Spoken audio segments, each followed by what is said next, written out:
வணக்கம். இப்போ நம்ம எங்கே இருக்கோம் சைடில் ஜீசஸ் வந்து ஃபஸ்ட்டு வந்து தோரா எடுத்து வாசித்து அவர் இடத்துக்கு வந்துருக்கோம். இங்கே தான் அவரோட பிரசங்கத்தை ஸ்டார்ட் பண்ணார். அந்த இடத்துல வந்து கஃபர்நவும் அப்படி சொல்கிற இடம்.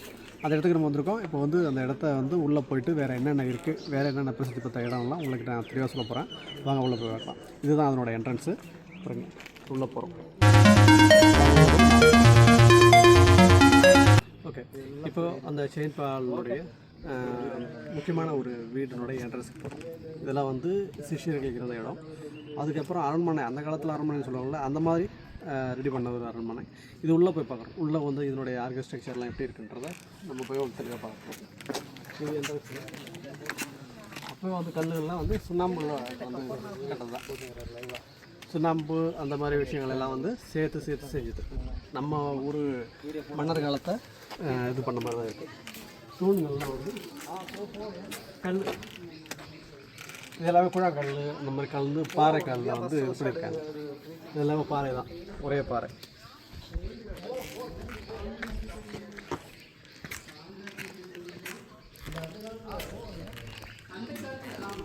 இது ஆரம்ப காலகட்டத்தில் கட்ட வந்து அதனோட வெயிட் கொஞ்சம் ஹெவியாக இருக்கிறதுனா இடையில வந்து ஸ்டீல் ராடு மாதிரி வச்சு கொஞ்சம் ஸ்ட்ராங் பண்ணியிருக்காங்க. இது வந்து இந்த மெமரிஸை வந்து பாதுகாக்கணுன்றதுக்காக, அதை இடிஞ்சிடவும் கூடாது அப்படின்றதுக்காக அதை வந்து கொஞ்சம் இரும்பு ராடு வச்சுருக்காங்க. வாங்க அடுத்தது வேறு இன்னொரு மெமரிஸ் இடத்துக்கு போகிறோம். அங்கேயும் உங்களை காட்டுறேன். ஓகே, இது வந்து செயின்ட் பீட்டர்ஸ்னுடைய நினைவிடம், அவருடைய வீடு, அவர் வாழ்ந்த வீடு. இது வந்து அதை ஃபேஸ் பண்ணி இங்கே வந்து கீழே வந்து அவருடைய வீடை ஃபேஸ் பண்ணி மேலே வந்து மெமோரியல் ரெடி பண்ணியிருக்காங்க. இன்றைக்கி வந்து சாட்டர்டேன்றதுனால இங்கே லீவு, மேலே அலோடு இல்லை. அதனால் அந்த வீடு காட்டுறேன். வாங்க வாங்க. அது வந்து அப்போவே வந்து சுண்ணாம்பு கல்லில் வந்து 5ஆவது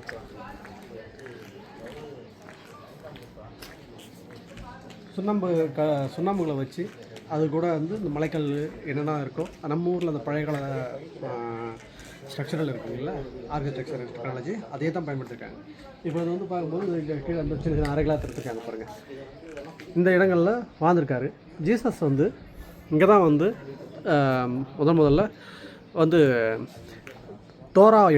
தோரானாக்கா அப்போ வந்து யூதர்களில் ஜீசஸும் இதில் தான் இருந்திருக்காரு. அப்போது தோரா எடுத்து படிக்கும்போது இங்கே வந்து புதுசாக ஸ்டார்ட் பண்ணியிருக்காரு. தனது சிஷியர்களுக்கு இங்கே தான் வந்து போதனைகளை ஆரம்பிச்சிருக்காரு. வாங்க, இது வந்து மெமரிஸ் இங்கே இருந்த இடம். இது அப்படியே இந்த பக்கம் பார்த்திங்கனாக்கா அதனுடைய தூண்கள், அதுலேருந்து வரைபடம் இதெல்லாம் இருக்குது பாருங்கள். இதெல்லாமே வந்து ஜீசஸ் அப்போ இருந்த தோரா எடுத்து வாசித்த இடங்கள்.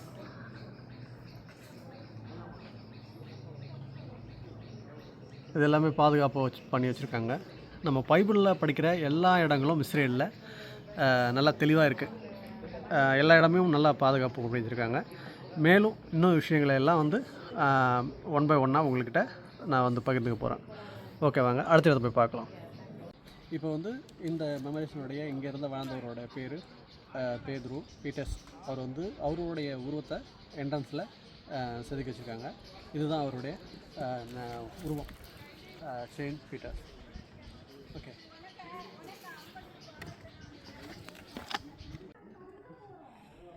இப்போ நாங்கள் இருக்கிற இடம் வந்துட்டு கப்பர்நகும், அதாவது சிட்டி ஆஃப் ஜீசஸ். இந்த இடத்துல தான் வந்துட்டு இது வந்து ஒரு அந்த காலத்தில் ஜீசஸ் இருந்த காலத்தில் இருந்த ஜெபக்கூடம்.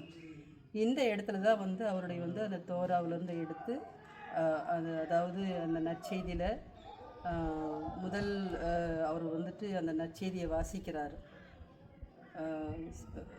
ஆண்டவரின் ஆவி என் மேலே அப்படின்னு சொல்லிட்டு அதை வாசித்து முடிச்சுட்டு இந்த இறைவாக்கு என்னுள்ள நிறைவேறிடுச்சு அப்படிங்கிற போது அப்போ தலைமை குருக்களெல்லாம் வந்துட்டு இவன் தச்சன் மகன் இல்லையா, எப்படி வந்துட்டு இவர்களுக்குள்ள நிறைவேறும் அப்படின்னு சொல்லிட்டு அப்போவே அவங்களுக்குள்ள ஒரு கலகம் ஏற்படுது.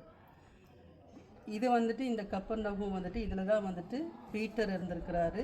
பீட்டருடைய ஹவுஸ் இங்கே தான் இருந்திருக்குது. அவங்க மாமியார் வீடு இங்கே தான் இருந்திருக்குது. அப்போ ஜீசஸ் வந்துட்டு அந்த 5 அப்போஸ்தலர்களை தேர்ந்தெடுத்தது இங்கே தான். பீட்டர், ஆண்ட்ரூ, அதே போல் ஜேம்ஸ், மேத்யூ அப்படின்னு சொல்லிட்டு 5 அப்போஸ்தலர்களை அவங்க தேர்ந்தெடுக்கிறாங்க. அப்போது அந்த பேரலிட்டிக் மேனை குணப்படுத்தினதும், அதாவது கூரையை அவங்க வந்துட்டு மேலேருந்து பிரித்து எடுத்துட்டு அந்த மேனை வந்துட்டு உள்ளே அனுப்பி ஜீசஸ் வந்து அதை க்யூர் பண்ணுறாரு. அதேமாதிரி நிறையா வந்து இந்த 5 loaves 5 அப்பத்தையும் 2 மீனையும் அவர் வந்துட்டு பெரிய ஒரு மிரக்கல் பண்ணக்கூடிய இடம் எல்லாமே இதுதான். அதே போல் நிறைய மிரக்கல் இந்த இடத்துல வந்து பண்ணியிருக்கிறதுனால ஜீசஸ் இறந்ததுக்கப்புறம் இந்த இடம் வந்துட்டு ஒரு ஃபஸ்ட்டு கிறிஸ்டியன் பீப்புளுக்கு வந்துட்டு இது ஒரு பில்கிரிமேஜாக ஆனது. அதுக்கப்புறம் வந்துட்டு ஒரு பெரிய ஒரு எர்த்குவிக் வந்ததுனால இது அப்படியே ரூயின் ஆயிடுச்சு. அந்த காலத்தில் வந்துட்டு இந்த கப்பர்நகூம் வந்துட்டு பெரிய ஒரு ரிச்சஸ்ட் சிட்டியாக இந்த இடத்துல இருந்திருக்குது.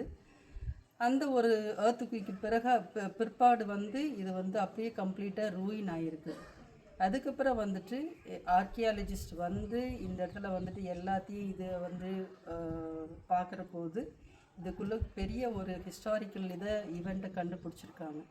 அதில் தான் வந்துட்டு இந்த சினகாக் இருக்கிறது, ப்ளஸ்ஸு அந்த பீட்டருடைய ஹவுஸ்க்கு மேலே அதுக்கப்புறம் வந்துட்டு அவங்க வந்துட்டு ஒரு கோயில் கட்டுறாங்க. இந்த ஒரு இது வந்துட்டு ஹிஸ்டாரிக்கல் பிளேஸாக இப்போ இருக்குது. ஓகே, அடுத்தது இன்னும் இது போகிற ஜீசஸனுடைய ஹிஸ்டாரிக்கல் பிளேஸ் எல்லாம் உங்ககிட்ட நான் ஷேர் பண்ணிக்க போகிறேன். வாங்க அடுத்த விஷயத்தை பார்க்கலாம். இல்லையா? முதல்ல சொல்லணும்ல. முதல்ல சொல்லணும்னா தெரியாது.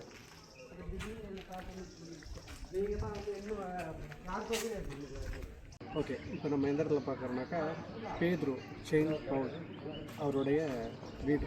இதுதான் வந்து அவருடைய வீடு. அவங்க ஸ்ட்ரக்சரை வந்து அந்த காலத்தில் கட்டுறது இந்த மாதிரி இருக்கும். இன்னும் கொஞ்சம் கிட்ட வந்துருக்கு. ஸோ அந்த காலத்தினோட ஸ்ட்ரக்சரு இப்படி தான் இருக்குது. அப்போவே வந்து சிமெண்ட் அந்த சுண்ணாம்பு கல்லை வச்சு கட்டின இதுதான் வந்து இந்த பேதுரு, நம்ம பேதுருனுடைய வீடு. சரிங்களா? இந்த வீடுக்கு அடுத்தது இவரோட மெமரிஸ்லாம் இன்னும் உள்ளே இருக்குது. நம்ம போய் பார்க்குறோம். வாங்க அடுத்து காட்டுறோம்.